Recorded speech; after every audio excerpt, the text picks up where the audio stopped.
Hello viewers! Hello na naman. Menu for today, ladyfinger o okra. Puro gisa-gisa lang naman ang ginawa natin. Bawang, konting sibuyas. Saka natin pinito ng konti ang ating okra or ladyfinger. Saka natin nilagyan ng chili powder, curry powder, at konting asin. Saka natin nilagay ang ating tomato or kamatis. Ayan. At templado na siya. Hayaan lang natin siyang maluto. Takpan. At ating okra or ladyfinger. Ayan. Luto na ang ating ladyfinger, okra.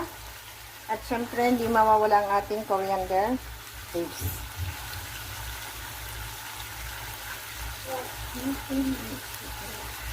Ayan. Ito na ang ating okra. Thanks for watching.